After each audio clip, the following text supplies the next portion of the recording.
Hello, everyone, and welcome to our second Northern Irish Writers' Day. I'd like to thank the Royal Society of Literature, Molly particularly, for investing in us here and shining a light on writers from Northern Ireland. We are very lucky to have writers from all different forms that are excelling in their fields, and no more so than Lucy Caldwell, who really over the years has won practically every award that exists, and is quite an astonishing writer. And we're very lucky to have her chairing tonight's discussion. She was also doing our workshop today with Glenn Patterson, and Lucy has been enjoying some major success recently with winning the BBC National Short Story Award.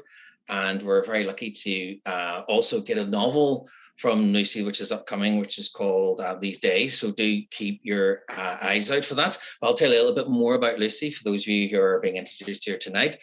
Lucy is the author of 3 novels, 1 short story collection, Multitude, and although I have Intimacies in my hand here, so there is actually another one, and I highly recommend this. It's wonderful. And her awards include the Rooney Prize for Irish Literature, the Dylan Thomas Prize, the George Devine Award for Most Promising Playwright, a Fiction Uncovered Award, a major individual artist award for the Arts Council of Northern Ireland, and is the Fellow of the Royal Society of Literature, which is one of the major connections for her being here tonight. She also edited the Being Various, the volume of the ongoing Faber series of New Irish Short Stories. My name is Paul McVeigh. I'm acting head of the literature at the Arts Council of Northern Ireland. I'm delighted to be working with the Royal Society of Literature to bring these days to you, and we hope there'll be a number of days in the future where we're going to shine a light on many different forms of the writers work in Northern Ireland, and hopefully bring them to your attention. And I'm going to hand it over to Lucy. Good luck, and I look forward to listening. Thank you, Paul. Thank you so much to Molly and to the Royal Society of Literature for hosting this day. It feels so important to celebrate just some of the brilliant, various, rich writing that's coming out of Northern Ireland. And Paul tried to scunder me there by listing some awards, but honestly, wait till you hear the awards, the translations, everything. As I was typing out the introductions for our panelists, I just couldn't believe how rich it was. So here we go. I'm going to introduce you to our panelists for this evening. I'm going to ask them a couple of questions, speak to each of them in a little more detail, and then there will be time for some audience questions at the end. So do get putting those in the Q&A, and I'll come to those. So first of all, this evening, let me welcome Máire Zepf.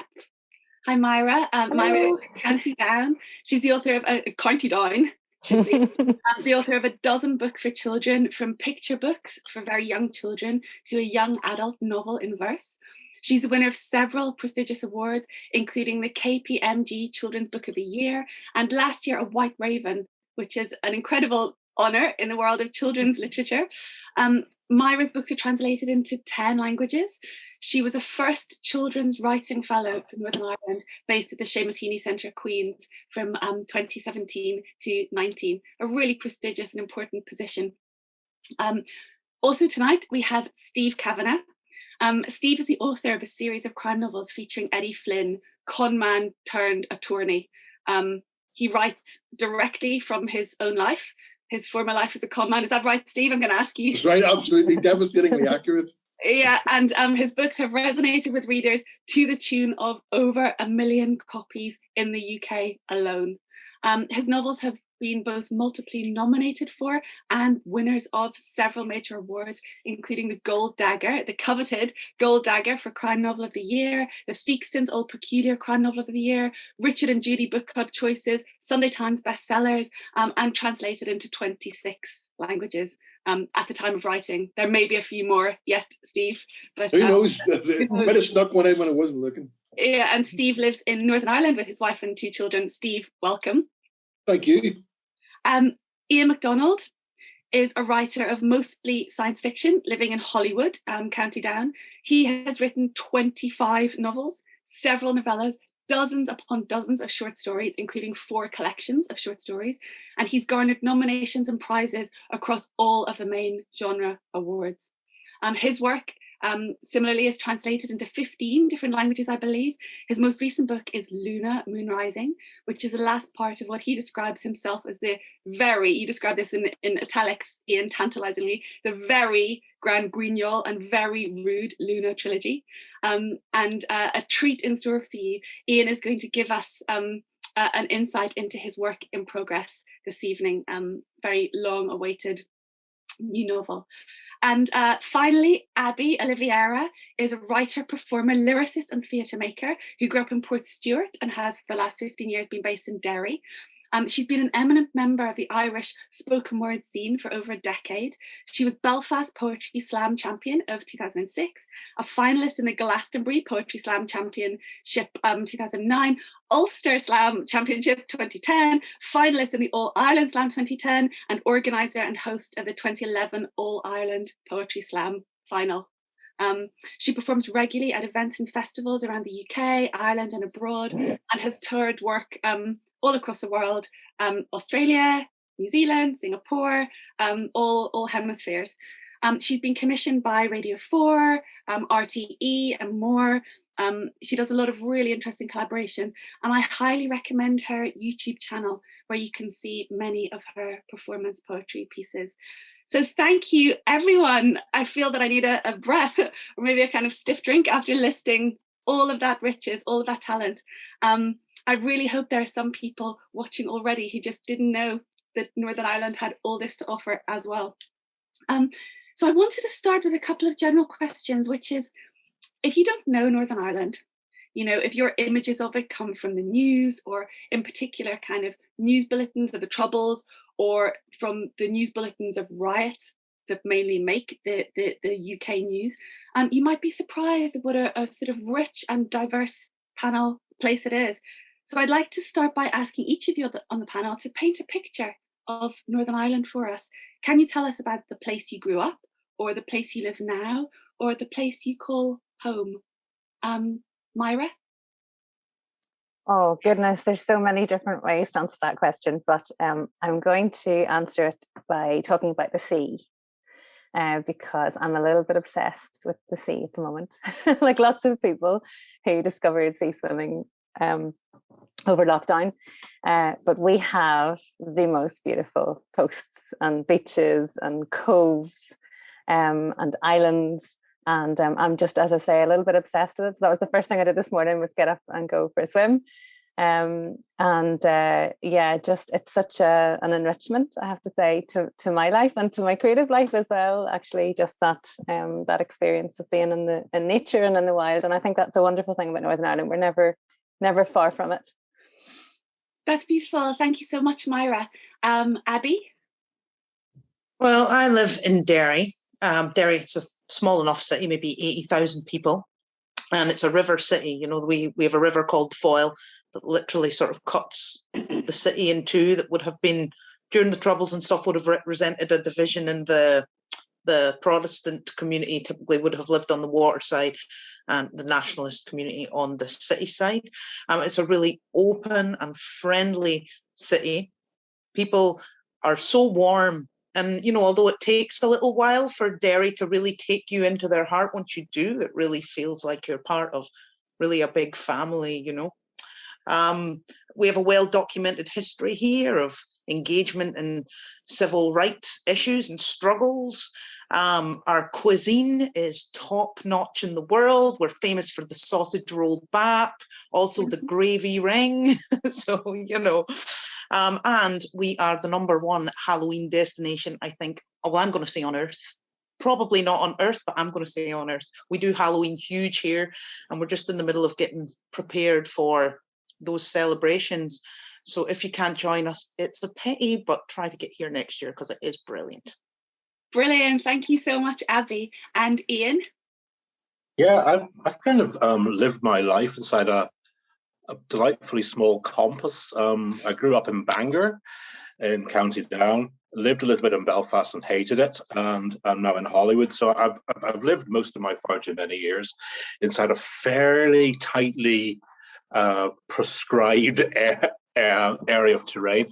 That's interesting because I feel I'm only just starting to get to know what the place is like, but sort of digging into a kind of a deep map of all kind of layers of lives and histories and geographies and microclimates that are all kind of happening in this one small bit of North Down, basically. I like it, and I'm kind of at the stage where I don't feel I've got another life move on me, so I'll probably spend all my days here in this little small strip of terrain, about 20 kilometers long by about 3 kilometers deep. I love that, especially thinking of your imagination. I love that it comes from here. That's lovely. Thank you. And Steve? Well, I'm a Belfast boy. I grew up in the Holy Lands on the Armour Road area of Belfast. And the Holy Lands is an area, there's Cairo Street and Jerusalem Street. And it's just a collection of streets named after the Holy Lands. So it was I grew up in the sort of late 70s, 80s there, and very different place than to what it is now. Belfast is a tourist destination now. There's an amazing cultural experience you can have in Belfast, and that's represented, in the people here tonight. Like Abby was saying, the number one, I think, export from Northern Ireland are its people, and especially in Belfast and Derry and the sort of the city areas, you get an amazing wealth of people who are very friendly and very proud of their city. And you will be welcomed royally, treated like a king if you come here. And there's around every corner there's wealths of history of poets and writers and artists and amazing architecture, and it's a lovely, friendly city. So do come. It's nice. It's no longer on fire, despite what you may have heard. It's nice now. They've hoovered the place and everything. Thank you, Steve. And the second question I wanted to ask, before I talk to each of you a bit more individually, there's no right or wrong answer to this question, though it can at times seem a bit controversial. And it is, how Northern Irish do you each feel? Steve, how Northern Irish do you feel? I don't know. It's a weird thing to feel Northern Irish because, I have a British identity and an Irish identity and a Northern Irish identity, if you like, which is kind of all of that. So I'm just I can't really avoid it. As soon as I open my mouth, the accent just comes out. So I'm quite happy to feel like this way. I don't really know what a Northern Irish feeling is.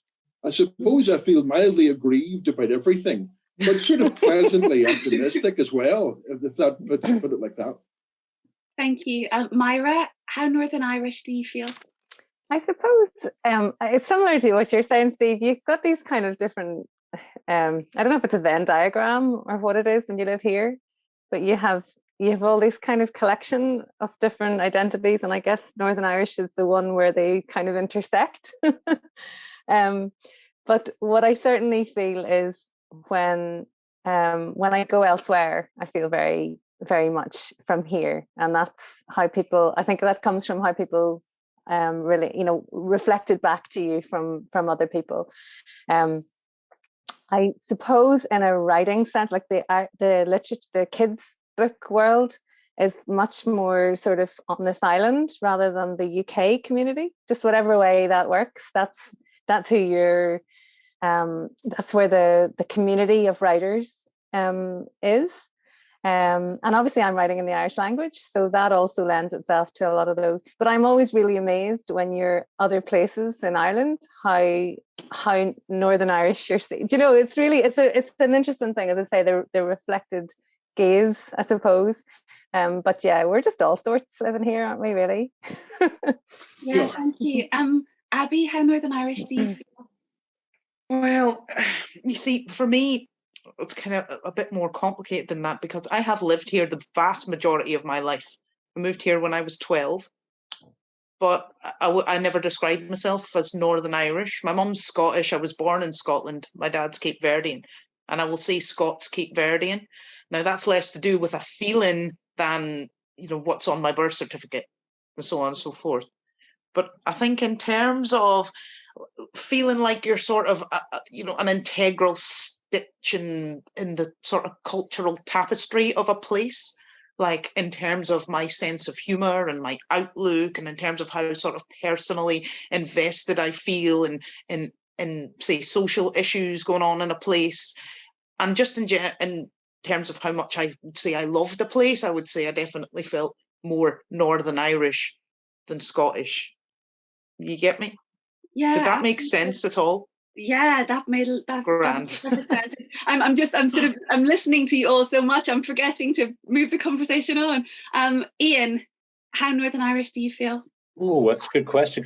I'm not entirely sure what being Northern Irish means. I tend to think of kind of identity issues in kind of Confucian terms, in that we tend to think in the Greek way of thinking, that there is an identity, an ID, a central ID, one thing, and everything is an aspect of it.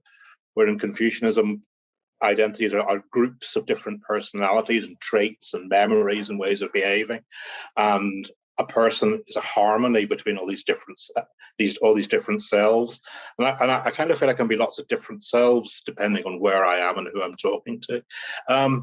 I was born in England. I came over when I was 5. My mother's from way down in Clough, and my grandfather's, but my father's from Stirling in Scotland. So I have a kind of a mixture of identities from these islands, but it shifts and it changes, and it's never one thing. And I think that maybe that is part of the thing about coming from Northern Ireland is you know what to look for, and you know how many parts. We know how many parts of us there really are, actually. Yeah, brilliant. Thank you. Those are all such interesting answers. I want to hear a little bit from you each individually, because all of your work is individually so interesting and so specific, so formally specific. I didn't want to try to ask you generic questions.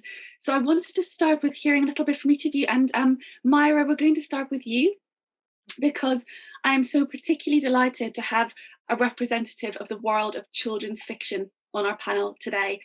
That's because I think that the books that we read or are read to us as children matter so much. I think they become part of the very fabric of us in a way that far fewer books we encounter as an adult do. It takes so much more for a book that I read now to get under my skin and to become part of me in the way that so many when I was a child did. And so I wanted to ask you, Máire, about writing books for young children. You've described children as the most brutally honest, no filters audience, which is brilliant. I wanted to ask you about that, and I wanted to ask, how did you become a children's author? So I like share with you that feeling. Sometimes I have to try and set it aside, that memory of just how important books are when you're a child, because sometimes it's slightly terrifying to write for children, knowing that the intensity with which they're going to experience these books is higher than, as you say, sometimes anything else that you experience for the rest of your life. And sometimes, like when I see books from when I was little that were read to me, you have to remember these books weren't read once. If they were loved, they were read probably hundreds of times, to the point where your parents, and now as a parent I know this, are desperate to not read this book again. But even the effect of the illustrations and the visuals, that there's something that goes so deep of that memory of being read to, because that's the other thing that we kind of lose. There's two things there that we lose as we grow older. We don't get pictures anymore. I'm not really quite sure why, because loads of people work so visually, but it's not how we tell story to adults. But the other thing is that act of being read aloud to, and that intimate environment in which your book is basically performed by someone else. And so there's a really, really precious thing about those early books. But yeah, sometimes the memory of that is so big that I set it aside. But actually, it was that experience of reading to my own children, I think, that made me that got me hooked on the idea of writing for children myself. I suppose it evoked those memories. And so I had worked in various different things. And came to writing then when I was a parent and reading just nonstop to my own kids. And I think it just started as a little kind of voice going, maybe you should try this. I think when we think of a children's book, you think of a poet, and every single word matters. And if you're writing a book for children, you have maybe a handful of words. Each of them has to be weighed and matter so much. And I wondered, how do you write a story? Do you write a big story and narrow it, or do you write something and then work with an illustrator? Are you paired with a particular illustrator? How does that all work? So if we're talking about picture books, and those are the ones with the most sparse amount of words, so as you say, where every word counts. The other thing that's really complicated about writing a picture book is it's sort of like a puzzle, because you have a set amount of pages, which is quite unlike most genres, I suppose, in a sense. So I literally, like when I'm working on an idea, I have to have all the post-it notes out in order so that I can go, okay, turn the page, what happens next? And you need to be thinking in pictures as well as words, even though I don't do the pictures, as you say, I'm maybe paired with different illustrators. But what you need to do is work out, and this is maybe the most complex thing, or the thing that's taken me the longest to grow into, is that ability to see how much of the story is going to exist in the pictures. So how much of your story you don't even tell at all. And the most extreme form of that are silent books, which are now really taken off. There's a huge demand for them where there's not any words, but it's still very often written by an author who then says, oh, this is the story, and the illustrator then page by page tells your story, because this is the thing that's really interesting is that relationship between the words. Picture books make you realize that it's not always about the words, that it's the idea, that the story exists even without that text. And so very often it's which bits do you take back out, which bits do you remove from your text and say, actually, so I have books where, for example, the text tells the opposite of the pictures. You're saying, and there were no aliens anywhere to be seen. And obviously the kids can see all the aliens hiding behind, but you're actually creating a situation where your text is lying, saying the opposite of what they know to be true. So that to me is the greatest pleasure, I think, in writing picture books, is working with illustrators. I've got a little wall behind me here of different illustrators I work with. But the interesting thing about that is that comes from the publisher. You very often, a lot of my illustrators I didn't meet until we, were at a book launch together. And so it's a really interesting thing. They sort of very often try and keep the writer and the illustrator apart until they know that you work well together. And then, for example, Andrew Whitson I work with a lot now. We've done 6 books together, and so we chat loads as we go on about ideas and how we're going to do it. But normally it's you sort of send notes with your text, and that's it. That's so interesting. I want to ask you, Máire, and we're going to hear a little bit about your book in a second.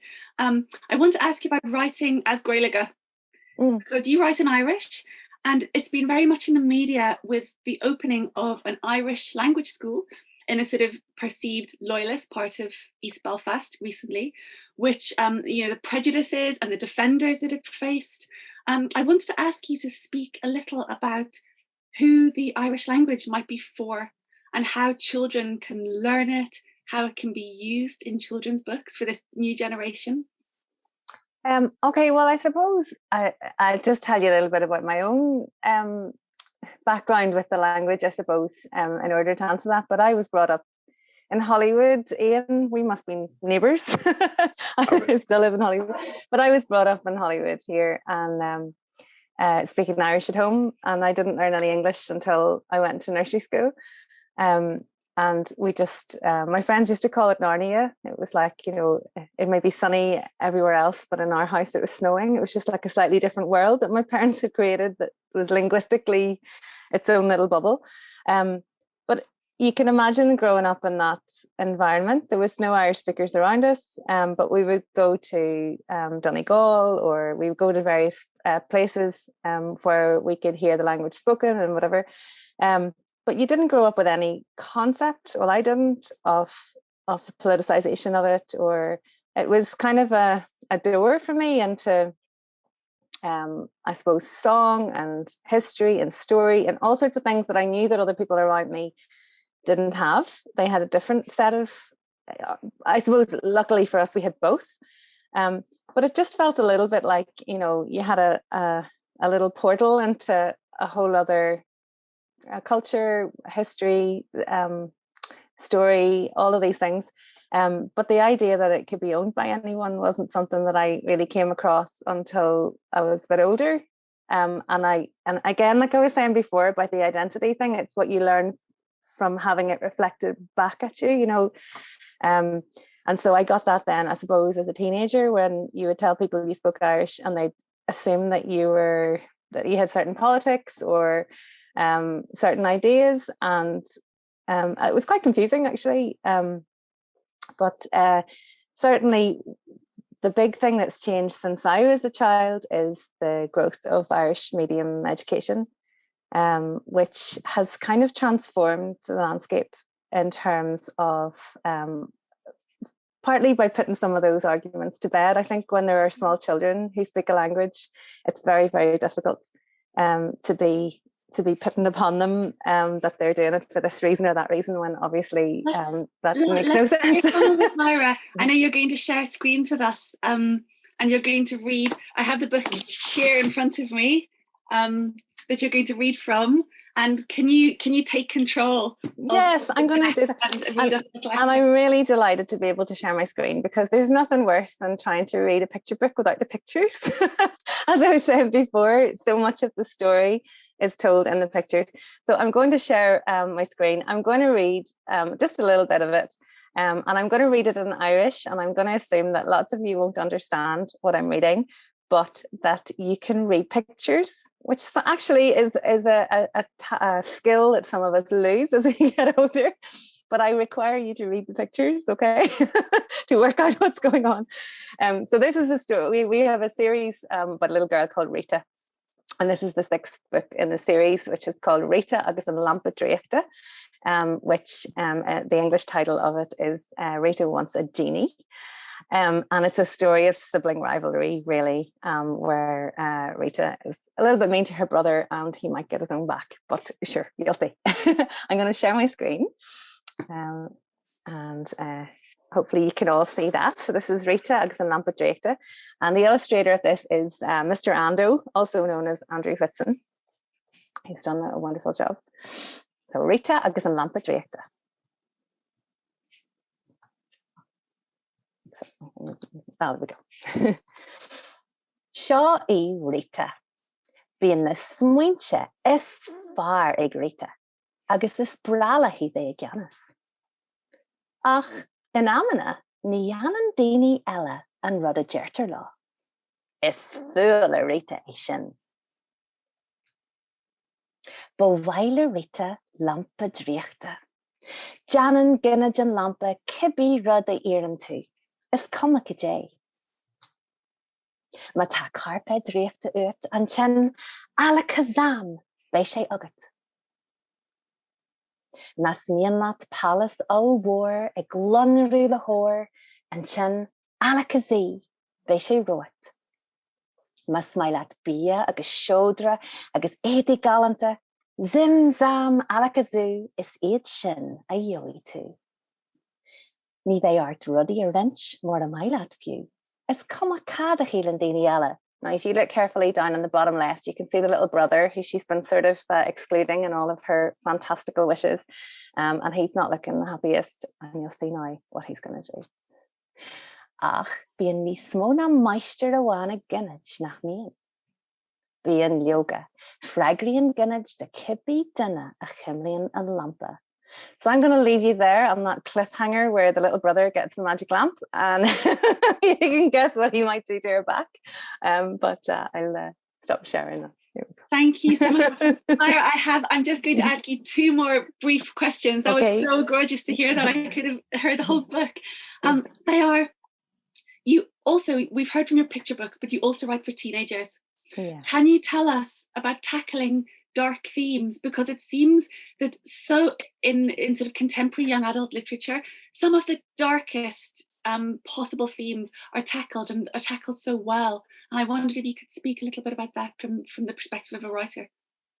Yeah, people are sometimes really surprised because they would know me as a picture book author, and then my first novel is about like online grooming and murder, and it's really hard, it's really grim, and people are quite surprised by that. But I suppose my kids are teenagers. I started writing when they were really little, and I love still writing for that age group. But as they've grown up, I suppose the themes that are around me and the interests, the things that are going on in my own life and in my own house have kind of informed that side of the writing.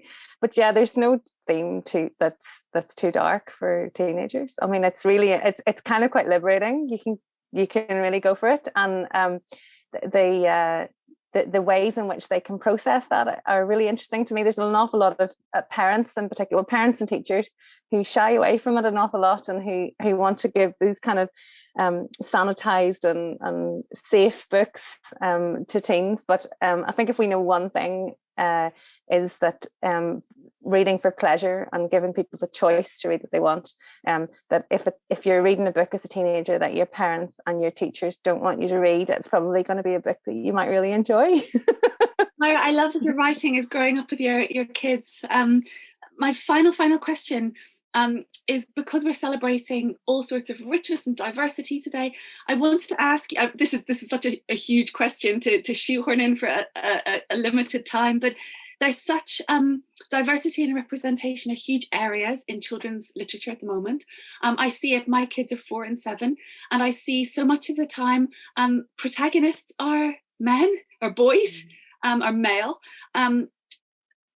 Is depicting, can you talk a little bit about that? Or depicting animals, is that a way of shying away from, writing racial diversity, cultural diversity, or is that a good thing? How do you see all of that? Those are two amazing questions. The one about animals, I'm always really fascinated by, because it's the opposite of shying away, in a sense, from diversity. That animals, people sometimes wonder why there's so many animals in kids' books.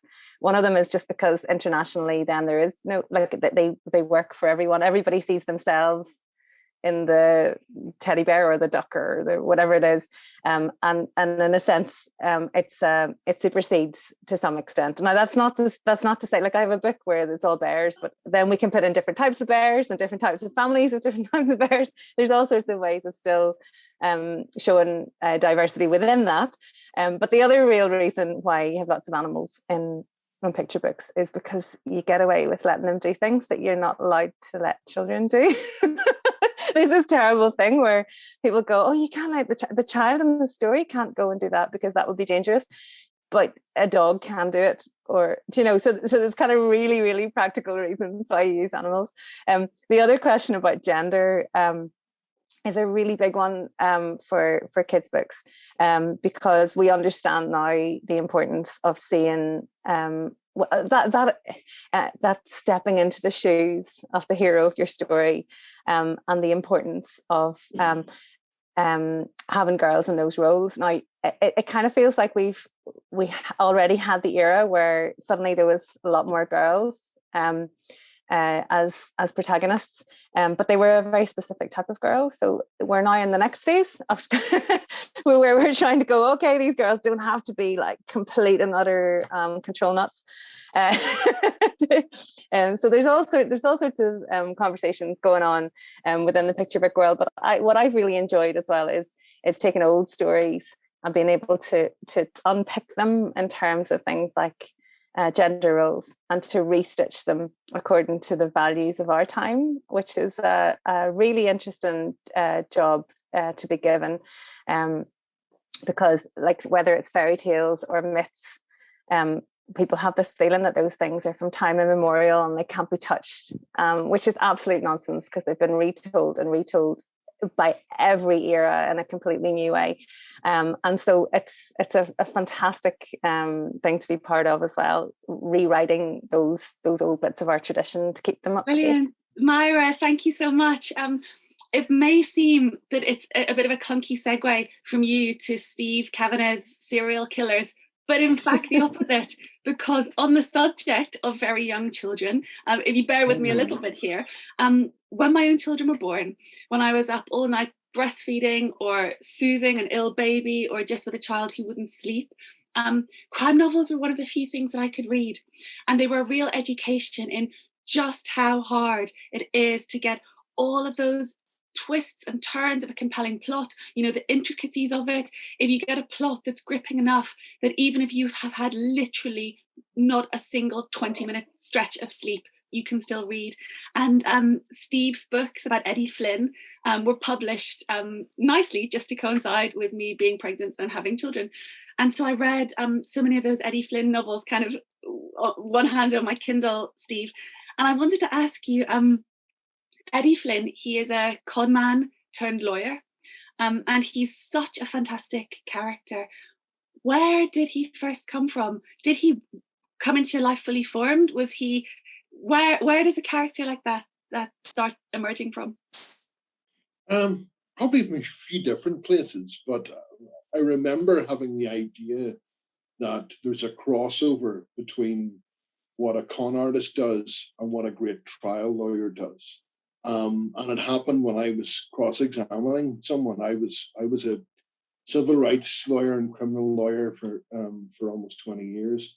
And as I was cross-examining someone, I sort of, got them to admit or at least expose them as a liar on the stand. But I didn't do it for any great legal training. I kind of tricked them into doing it. And it occurred to me then that a lot of those skills that trial lawyers have are shared with con artists. So, there's persuasion and misdirection and all of those things, all the little verbal sleights of hand that that con artists use are exactly what trial lawyers use, except they're not conning a person, they're conning a jury or a judge or a witness. So Eddie, I thought, well, there's a character there, a lawyer who used to be a con artist, because I always, I loved crime novels, always read crime novels, and I'm particularly American fiction.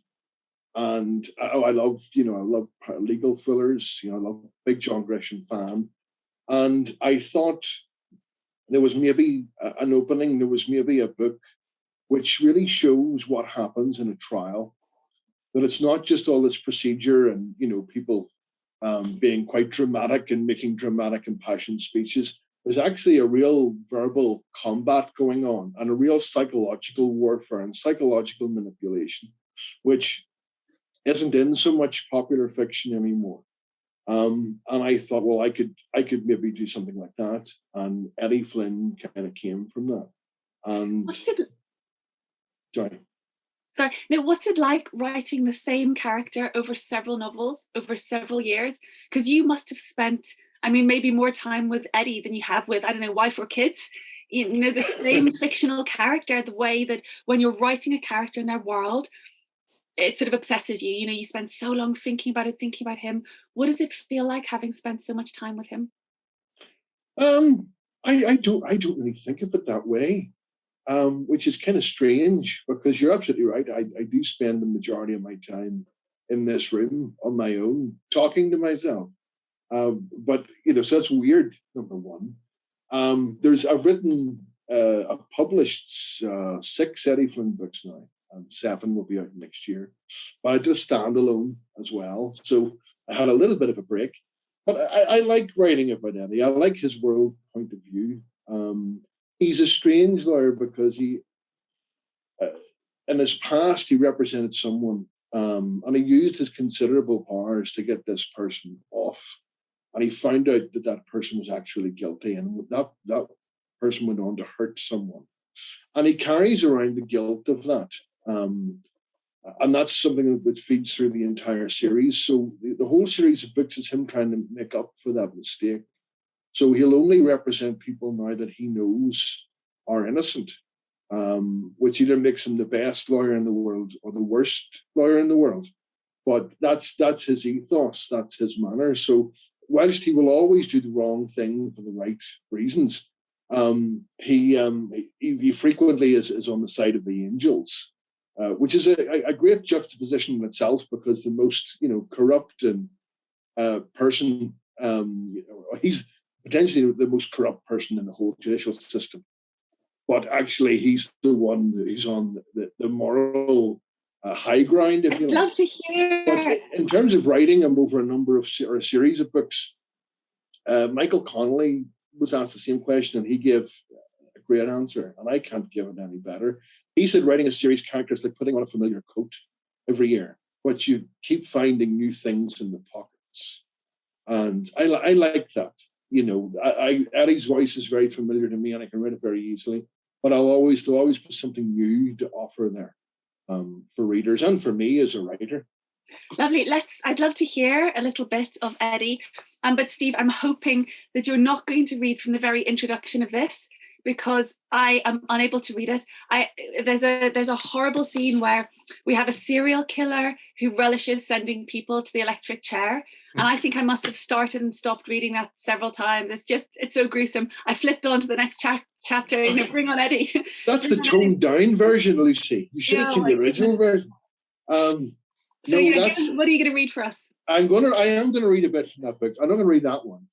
Not that you don't like it, but I'm going to read a wee bit from chapter 6 of The Devil's Advocate. The Devil's Advocate's about a district attorney in Alabama who is obsessed with the death penalty, which is very much based on real life.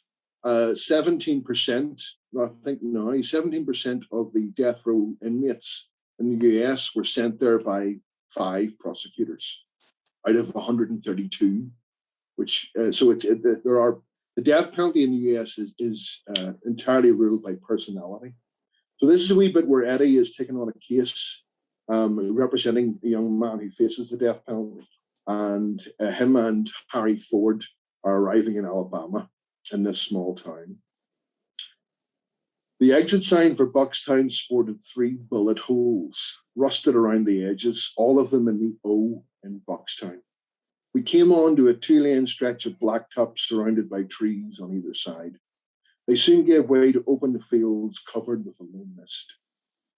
Then the mist moved, gently undulating as if there were 1,000 ghosts rolling in the soil.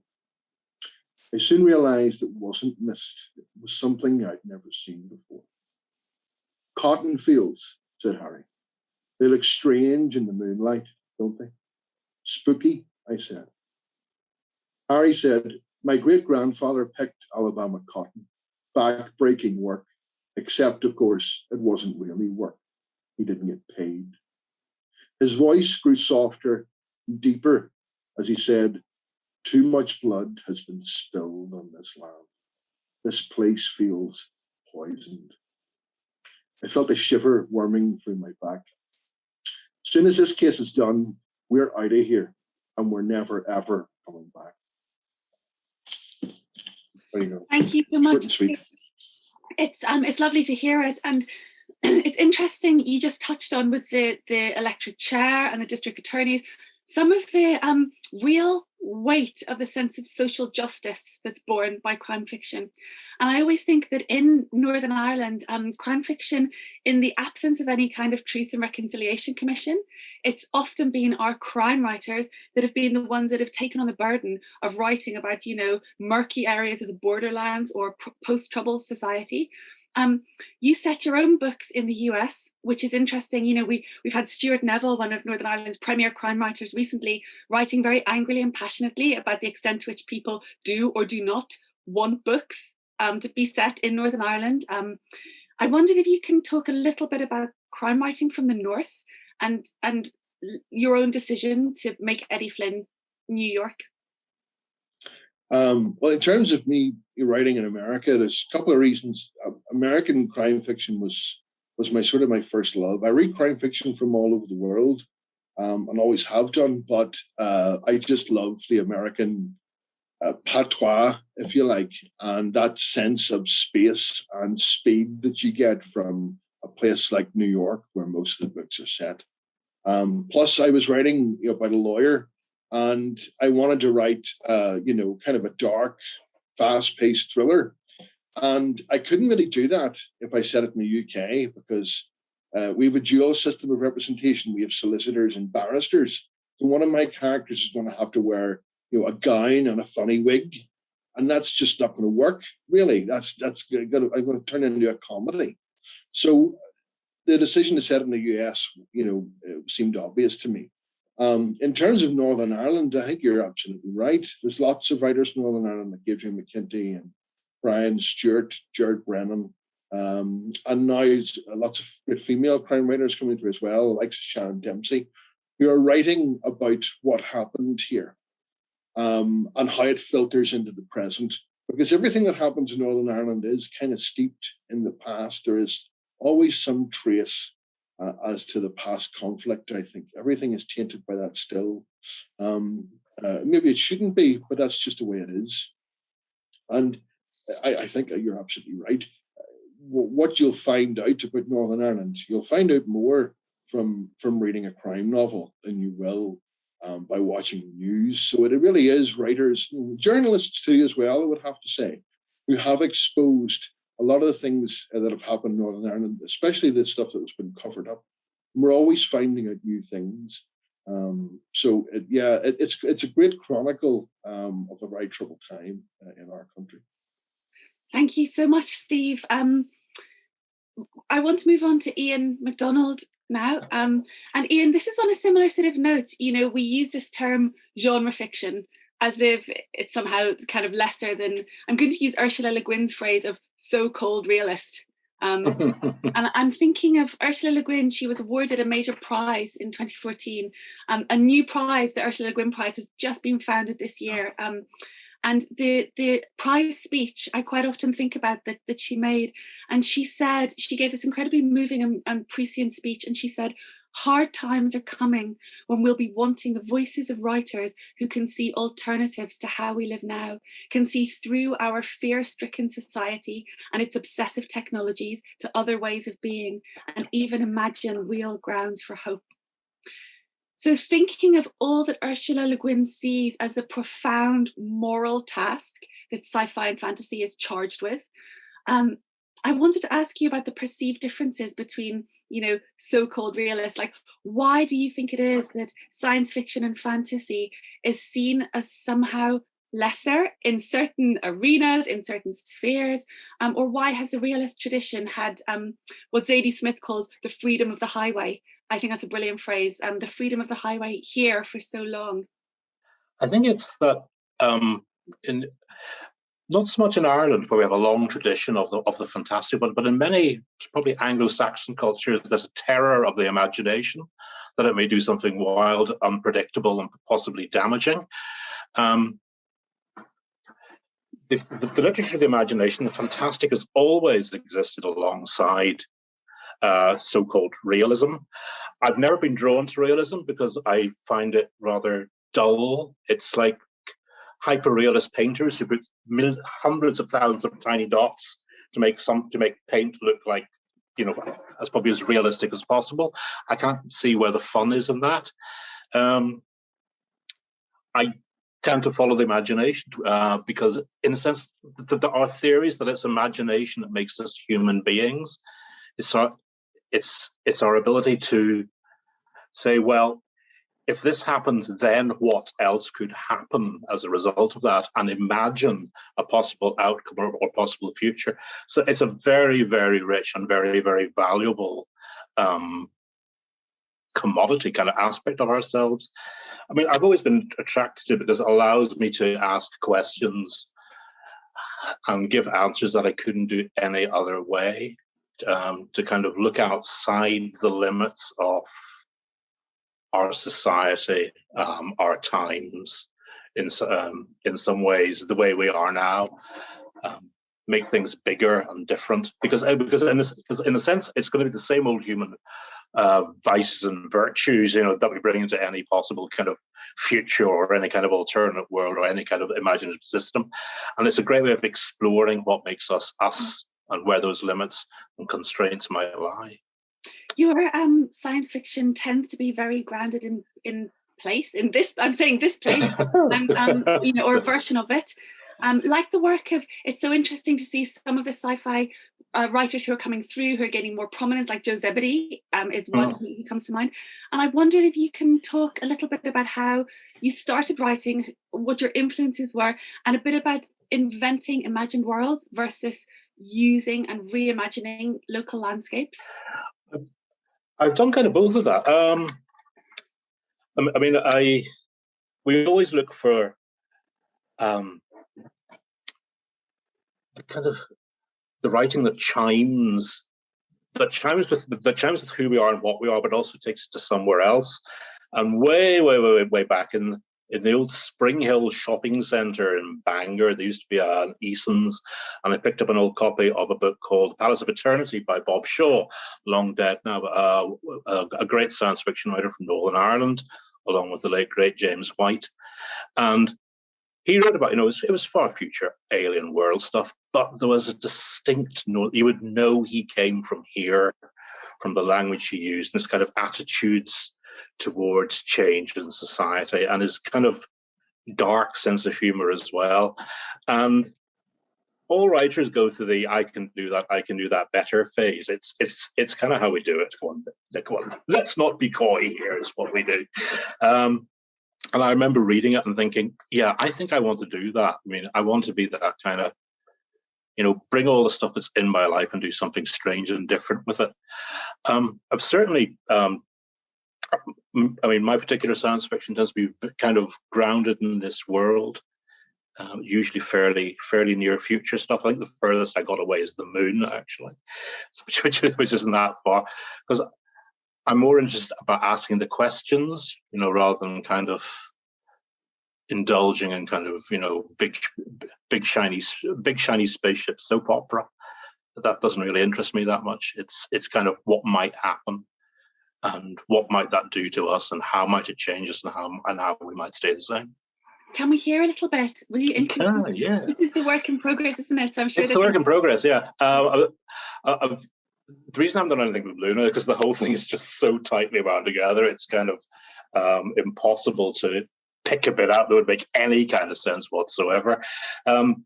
This is part of the Hopeland project, for which my thanks go to the Arts Council of Northern Ireland for funding for developing this. And this is kind of this is set in County Tyrone, believe it or not. They stand in a low-ceilinged brick chamber, ivy overgrown to small windows. The interior is all shadow light and leaf dapple. Damp air smells rich with mold and decay, but the first dominant impression is ringing. Chimes, tinkles, tiny bells, plinks, clinks, tinks. Glissandos, peals and toxins, drones and chords. Wheels of sound circle. Themes play point and counterpoint. Beneath the tintinnabula runs a conversation of restless water. Clicks, strips, trickles, gushes and rushes and jets. Sprays and gurgles, lively and innocent and joyful. After the sound and odour comes humidity and spray. Last of all, the eyes adapt to the dank gloom, and then comes motion. Wheels spin within wheels. Drive belts fly and cogs and cams turn. Movement begets music. Hammers rise and fall, cams rotate, pin cylinders turn, valves open and close. Turbines whir, ballcocks rise, cisterns empty and fill. Everywhere, water rushes and jets and nozzles. A gear ticks over. An escapement starts to spin, cams engage. Concentric discs of pinwheels shift to a new alignment and rise to strike a sweet, melancholic twilight theme from a set of chimes. Back along the chain of consequences, a hidden mechanism clicks to a new alignment. A single, unseen piccolo bell chimes. A weight on a chain ratchets up a notch. That, Lorien says, is a 30-year measure. I've never heard that before. No one's ever heard it before. I'll be 50 by the time anyone hears it again. Then again, when I'm 80. Twice in my life. There are yearly measures, 5-year measures, 10-year measures. I'm looking forward to 50-year measures. What do you mean? Arisa says. It'll take 50 years for this to run through and play its tune, Lorien says. Slow music. Lorien swings under a girder and beckons Risa into a cubby while the chain drives. They stand breath close in the ringing spray, oiled metal links whirring past them. See that up there? That's a 100-year measure. No one alive today will hear that play. 10 of those measures, and the music is finally paid through 1,000 years. I love that. Thank you so much, Ian. Thank you. When you were describing realist writing as that particular sort of painting, I was really taken with that because this anthology just landed on my desk. this morning, in fact. Oh, and it's yeah. an anthology called The Black Dreams, Strange Stories from Northern Ireland, edited by Reggie Chamberlain King, published by Blackstaff. And you have a story in it. So it was the first thing that I turned to, called Bird Spirit Land, which takes its sort of form from Robert Holtstock, his Lavendus Chronicles. Oh my goodness, they are terrifying. They're brilliant. They're brilliant and terrifying worlds, mythic worlds. I wondered if you could speak a little to the importance of anthologies when changing or redefining a notion of a canon, because suddenly this has just been published. There's one called Shadow Voices by John Connolly that I haven't yet got. It's on its way. It's like a 1,000-page brick of, you know, like alternative traditions of Irish literature. There's another anthology published about the Irish border just this week as well. And it seems to me that, you know, with Sinead Gleason's anthologies, The Long Gaze Back and The Glass Shore, anthologies are playing such an important part in bringing writers that readers might not know to attention. Has that been the case for you? Yeah, I started off in short fiction. In science fiction, it's always been the career path in a sense. You know, you start with short material because the genre is very good for publishing short stories, or it used to be, and then you work from there into longer forms. But particularly at the moment, I think in Northern Ireland, I think it's because we have such a diversity of voices and writers that, in a sense, the old canon is being a little bit is kind of being redefined. I mean, we're moving away from the kind of the troubles are there, but we are 30 years further on. Yes, there is the kind of Irish Catholic rural background, but we've moved away from that. We aren't a rural society anymore. That society is changing, and anthologies of the thousand blossoms flowering. There are all the different ways we have of being ourselves now. It's in many ways it's the most kind of vibrant form of writing at the moment, I think, particularly up here in the north. There are just so many people doing it. It's great. Yeah. My final question, Ian, is that you're very involved in the sci-fi community, you know, which it tends to be a very tight and supportive community, and in conferences. I wondered if you can identify any interesting new trends coming through in specifically Northern Irish sci-fi fantasy. And sort of allied to that, I wondered if it's a healthy marker of a post-conflict society that people are freer or more able to imagine another world. Yeah, I quite agree. I mean, science fiction likes to imagine that it invented fandom. Everyone knows what fandom is now. We like to think that we invented the kind of theories and terminology of fandom. And it still is very, very much community-based. There are, and I've forgotten the name because I'm terrible with names, but there's a big Facebook group for Northern Ireland writers of science fiction, fantasy, and horror, which kind of always get kind of lumped together. I'd love to see the fantastic writing community move more into other areas of writing as well. We do tend to we kind of enjoy being the outcasts and the pariahs, and I think in a way we all have stuff to say. It's just a way of knowing what questions you ask and how you look at the world. Otherworlds NI. Otherworlds NI. Thank you. Thank you so much, Ian. And now Abby. Abby, we're thinking about marginalised communities, but to the opposite end of that spectrum, poetry has long been the most celebrated, or at least most recognised literary form to come from the north. And that grand tradition continues with Sinead Morrissey and Nick Laird, both fellows of the Royal Society of Literature, Leontia Flynn, Stephen Sexton. But it seems there's a really, really exciting energy in performance poetry too at the moment.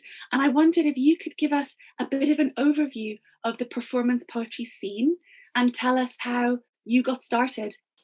Yeah, well, I'd say there'd been a performance poetry scene in Northern Ireland I first got involved in it 15 years ago, and it was going from before that. And way back then, it was sort of all gorgeously anarchic, and the nights were mainly based in Belfast. You'd Bookfinder's Cafe, where there was a brilliant night going on in there. And so I suppose really where we're at now with the scene, there's been a lot of work being put into, growing it and also nurturing new talent. Like there's an artist called Frank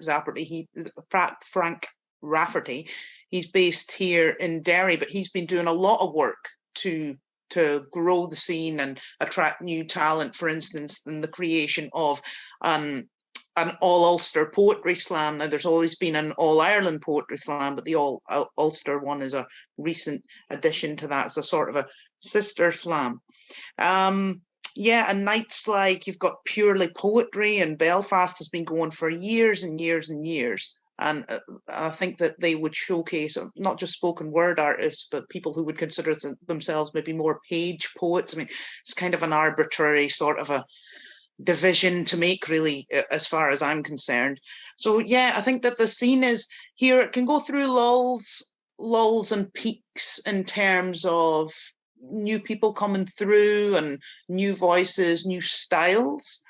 But so there's work to do there.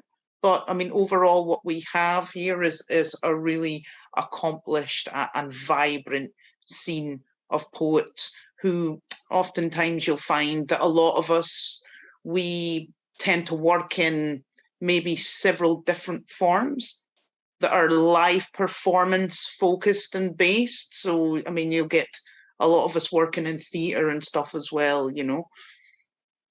Abby, you've performed in, won, hosted so many very prestigious poetry slams. What makes a poetry slam champion? Oh, wow. What a question. What a question. Well, you see, because poetry slams aren't something that I do that often, because I'd really sort of decided that actually I didn't really like taking part in them. I enjoy being at them and I love the electricity in the room. But for me, it wasn't really for me. Now, in terms of what makes a poetry slam champion, it's so subjective, depending on who's the panel, because really you're being scored by a panel and they score you on different criteria such as audience reaction and of course the content of the poem and how well written it is. But often in slam, the audience reaction can almost supersede everything else. So it just depends. It depends who's on the panel, what your audience are like that night, what your subject matter is, because you can often get people going up reading a really, really good poem, but it doesn't produce that sort of a raucous response in an audience. So the poem that does do that will tend to win, But as I say, it really depends. It is subjective, and we are open about that's just the nature of the art form in slam in particular. There is so much of your work that's available on YouTube that I thoroughly recommend, to our audience. They can watch you. But it must have been very hard, Abby, during lockdown, missing audiences, because, the rest of us who are, I love the term, just a page poet. If you're a page poet, then you can carry on producing work. But if you're a performance poet, if you're in any of the performing arts, although we tried various things with hybrid models, did you miss your audience? Did you find it harder to write work without an audience? Well, I was in sort of an unique situation there, because during lockdown, I would have been on maternity anyway. So I wouldn't have been doing any performing at that time.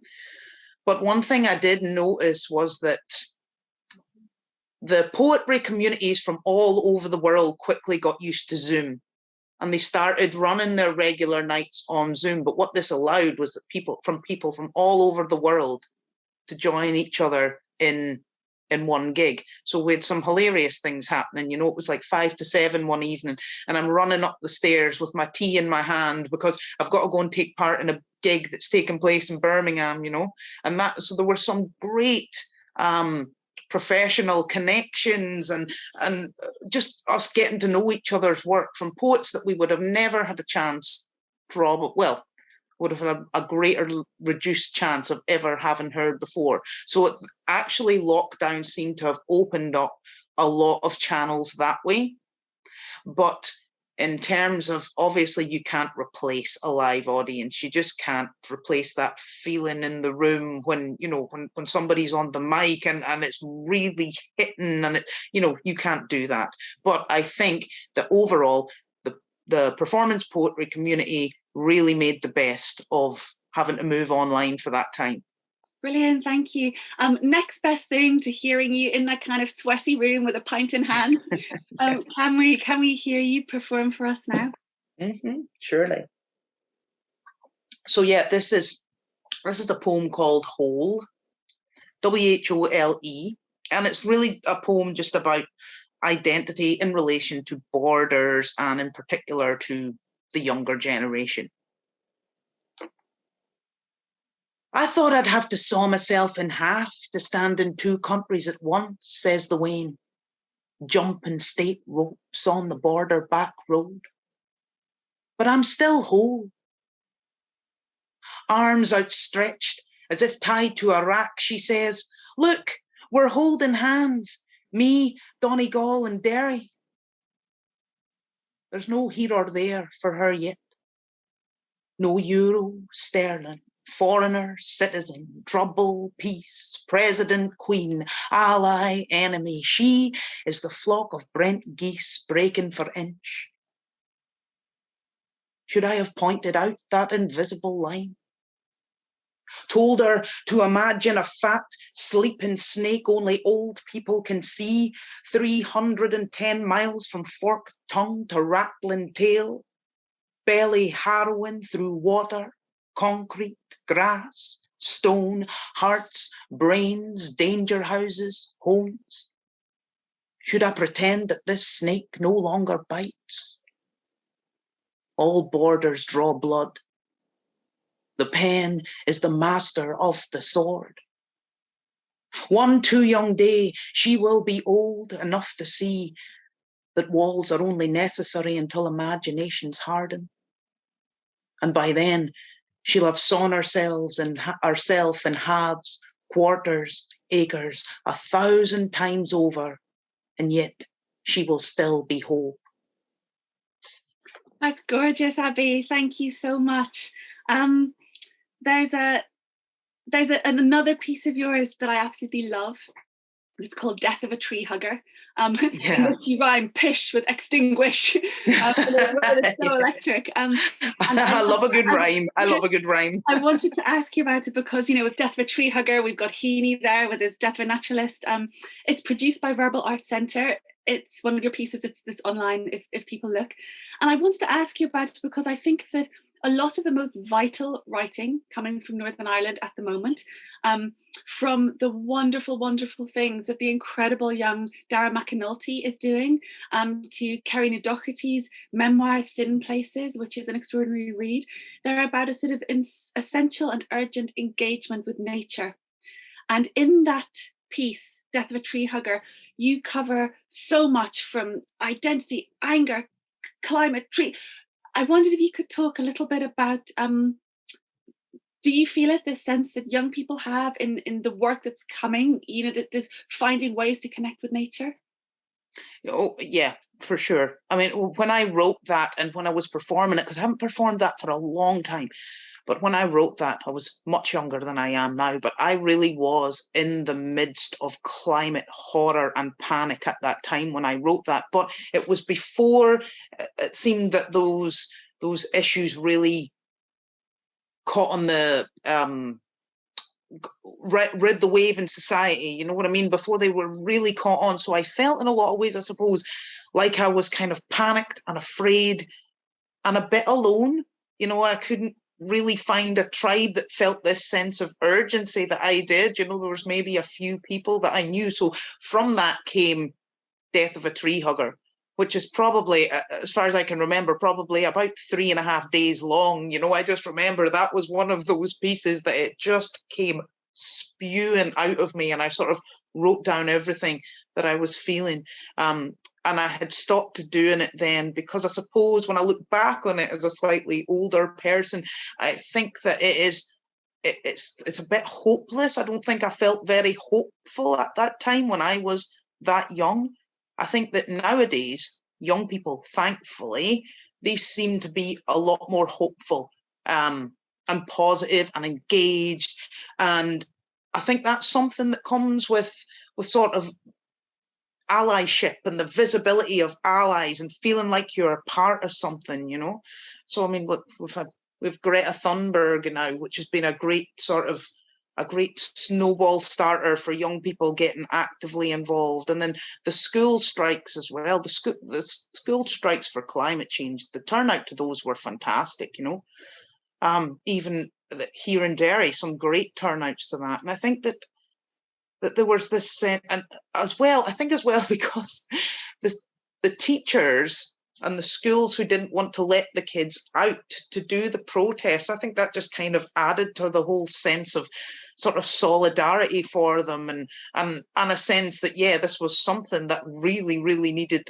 I mean, the kids were just nonplussed about why the adults seemingly couldn't see the importance of this, and why a school day was more important than they would be out protesting for climate change, you know. And I think definitely young people today, there's definitely more of a sense of urgency among them than there would have been when I wrote that poem, you know. Yeah, me and my kids, William is 7, Orla is 4, we hug trees. We hug trees. Brilliant. And ask how old they are, and it's sort of, I have such hope in this new generation coming through. You know, the things that I have learned through my son, the ways that he looks at the world and sees how it should be different. You know, I think we're coming back, Máire, to the importance of what we feed our children's, you know, open, precious minds with. We have a couple of audience questions, but I have one last question that I would like to ask you, Abby. It's about a Twitter account that I think we both follow, which is called @Black_and_Irish, which I want to bring to the attention of our audience, because I was so taken recently with the story of Rachel Baptiste, who you retweeted as well. I saw it a couple of times, and she was an 18th century Black Irish singer, phenomenal singer, achieved a lot. And I wanted to ask you about the importance of uncovering and celebrating lives and creative achievements and stories like hers. Oh, yeah, I think like absolutely. And I must say as well, just before I answer that, there's also an account called Black and Northern Irish. So check them both out. But obviously, visibility is just vital. It's absolutely vital, especially in a place where, you know, there still seems to be a prevailing idea that there is either very few or no Northern Irish people who are not white, you know. And so visibility, I suppose, it helps give people that sense of empowerment, a sense of belonging. You know, people need to see that there are others that look like them. That is so important. You know, we even see it in the whole debate about dolls, you know. So I think that, you know, in terms of where we're at here in ANI, I think things have vastly improved since I moved here as a child in 1994. You know, but this is still a place where it's not easy to be non-white, and it can be really an incendiary thing to discuss, because people's reactions, even to the most seemingly simple of issues being brought up, can be really kind of, you know, quite, you know, nasty or irked, or so that you feel like you're nearly walking on eggshells all the time, you know, when you try to discuss these things. So I think that the being able to see, you know, that there's other people of colour born and bred here and working here, and the sort of things that they're doing is crucial, because I think that basically it makes people feel more like they will have someone who understands them and has their back when they try to talk about these things that are sometimes inexplicably difficult to talk about. Brilliant. That's such a powerful answer, Abby. Thank you so much. And Black_ Northern Irish. Yeah. Well, brilliant. On Instagram, that one. On Instagram, okay. Thank you. Here we have time. There's some audience questions. Here we have one from Sarah Murray. she says she's wondering if she can quote the panelists on their thoughts on identity and Máire's thoughts on rewriting mythology in her PhD thesis. This has been recorded, so I'm sure you can go over and play that. And I think if you send any specific questions through into the Royal Society of Literature, maybe that's the best way to proceed with that. Here's a question from Maeve. How do we move on from writing through the lens of the Troubles when its impact is still very pervasive in NI communities and when Brexit has become the biggest threat to peace since the Good Friday Agreement? Yeah, big question there. Steve, would you like to give that a go? Which I didn't quite hear all the question the start is, of how that do we question. move on from writing through the lens of the Troubles when its impact is still so persuasive? And I think possibly the crime writing community in Northern Ireland is one of the places where everything is still so actively, the impact of the Troubles is as we discussed earlier, is still very much a driving force. Well, I mean, the easy answer is you can write about whatever you like. Yeah. You can write a book set in Northern Ireland that doesn't talk about the Troubles, you know, or you can write one that's all about the Troubles. I'm very open, you know, I mean, in terms of what we can or can't do, it depends what type of book you're writing, or it depends, you know, there are other issues in Northern Ireland which need just as much attention. There's so much that's linked back to the Troubles, but there are new and emerging problems. And there are more stories to be told about this place. So I think you can do whatever you want. I don't think you have to always go back to the Troubles. I think it can be informative sometimes, but I mean, it's open. You know, you can write and do whatever you want, and you don't ever have to talk about the Troubles if you don't wish to. Ian, what would you say to that question? Yeah, I've kind of run around this in the past. It's kind of a damned if you do and damned if you don't, because in a sense, nobody really wants to write about the Troubles. But if you're from Northern Ireland, then if you don't write about the Troubles, then what are you writing about?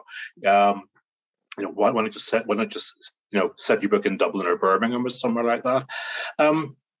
I personally would love to see a time coming when we don't write about it, when writing about a sectarian society is historical fiction, like writing about a racist apartheid society, like South Africa. I think we cling on to our sectarianism far too closely, and I don't think we look at what an ugly and vile thing it is, that it is an apartheid of a kind. And I just hope that in time that we grow away from it and start to see it as unacceptable as discriminating or educating or doing anything on the basis of race or age or sex.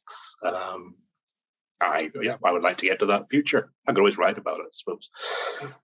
Máire, a sort of allied question is about the importance of integrated education. And I think this is something that if you're watching and you're not from Northern Ireland or familiar with Northern Ireland, you might be really, really shocked to know that even all these years on from the Good Friday Agreement, most education in Northern Ireland is still segregated along religious lines. How do you feel that that's the key, Máire? Do you feel that what do we do with the new generation, you know, with these children that are just starting to have your picture books read to them? What can we do to make sure that they have a brighter future? It's really funny because while I've been listening to this conversation, I was really struck, Abby, by what you were saying. Well, actually, in your poem about the border and that kind of, you know, the child's view that doesn't yet have all that in it. And that's the old people's snake.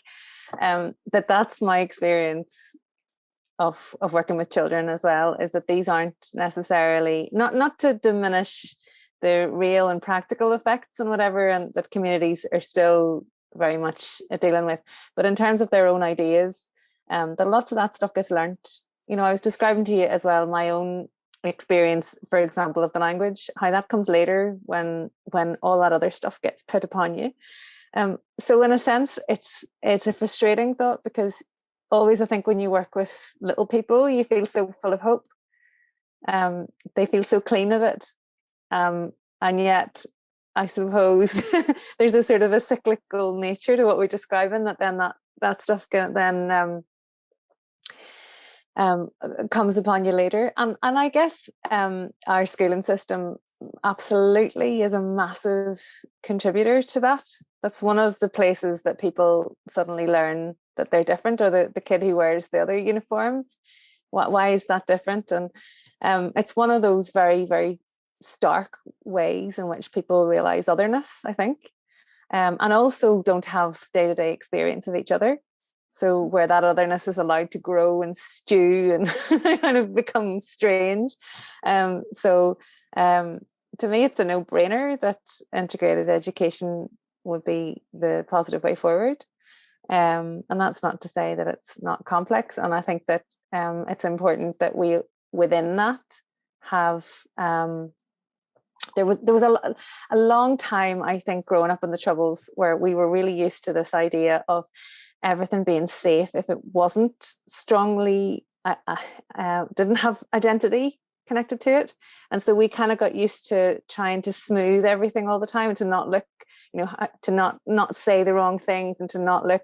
And actually, I hope that now we're in a place where integration means the confidence to be all of those things, and to be comfortable with other people being different from you in every way. And that's the way forward, But yeah. Thank you, Máire. Abby, is there anything that you would like to add to that? No, I think everybody's kind of covered everything. I mean, all I would say is, in my work as facilitating performance poetry workshops and writing workshops, I've done a lot of sort of cross-community projects, and just exposure is absolutely key. That people share in spaces and activities and schools, and it is absolutely vital. Brilliant, thank you. My final question of the evening is going to be, I wondered, we've celebrated such richness, such variety of Northern Irish writing this evening. I wondered, I'd like each of you to recommend one other Northern Irish writer for anyone who needs more recommendations of great writers from here. Any form, any genre, anything you like. Máire. I would like to recommend a picture book illustrator and author. He was started as an illustrator, but he now writes as well, called Paddy Donnelly. And Paddy is from Ballycastle, but he lives in Belgium now, and he is creating the most stunning books for children. So his first author illustrated book is called The Vanishing Lake, and it's about a real place in Northern Ireland called Lougharima. But he's made the most beautifully imaginative story out of it, full of curiosity, and it's got a lovely grandfather-granddaughter relationship in it as well. It's really, really warm. So Paddy Donnelly, look him up. Paddy Donnelly, The Vanishing Lake. Thank you. Ian? Yeah, we mentioned Jo Zebedee, so I'll move on to another woman science fiction writer, because it's always seen as being a kind of a lad's genre, and it's not. And I would like to recommend R.B. Kelly's Edge of Heaven, recently nominated for the Arthur C. Clarke Award. Yeah, I can second that. And as brilliant a person as she is a writer. Yeah, brilliant. Thank you so much, Ian. Steve?